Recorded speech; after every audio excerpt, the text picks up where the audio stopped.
Salut à tous. Aujourd'hui, on parle dans un sujet fondamental du développement web, la sémantique HTML. Vous vous demandez peut-être la sémantique. Ça a l'air compliqué, mais ne vous inquiétez pas, je vais tous vous expliquer simplement.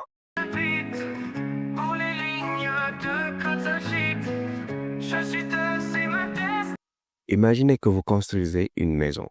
Vous ne mettrez pas la cuisine dans la salle de bain, n'est-ce pas? C'est exactement pareil en HTML. Chaque élément a sa place et son rôle spécifique. La sémantique HTML, c'est l'art de donner du sens à votre contenu web. Au lieu d'utiliser des balises génériques partout, on va utiliser des balises qui décrivent précisément ce qu'est contient. Mais pourquoi c'est si important? 3 raisons principales. Premièrement, l'accessibilité. Les personnes malvoyantes utilisent des lecteurs d'écran qui s'appuient sur ces balises sémantiques pour comprendre la structure de votre page. Deuxièmement, le référencement. Google adore le HTML sémantique. Il aide les moteurs de recherche à mieux comprendre votre contenu. Et enfin, la maintenabilité. Un code bien structuré est plus facile à maintenir et à mettre à jour. Commençons par la base. Imaginez votre page web comme un journal. Que trouve-t-on dans un journal?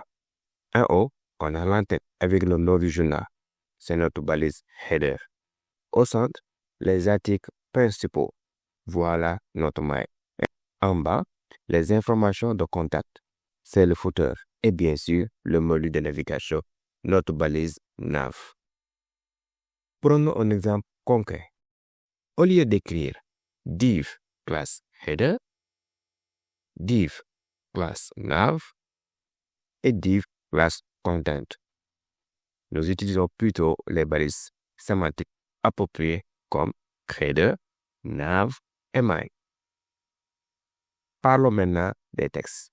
Vous connaissez sûrement D pour mettre en gras, I pour l'italique, mais saviez-vous qu'il existe mieux? Strong indique une importance forte, tandis que EM met l'emphase sur un mot. Ce n'est pas qu'une question de style, c'est une question de sens. Pour les listes, on a 3 types principaux. Les listes non ordonnées avec UR pour les puces, les listes ordonnées avec OL pour les numéros et les listes de définition avec DL pour, les définitions.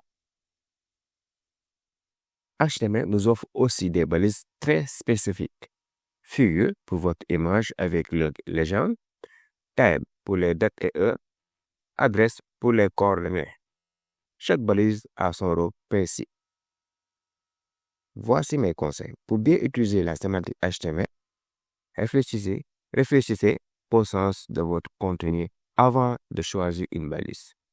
Évitez l'utilisation excessive des divs et testez toujours l'accessibilité de votre site.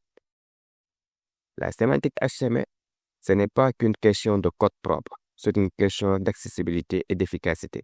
En utilisant les bonnes balises aux bons endroits, vous rendez le web meilleur que tout le monde.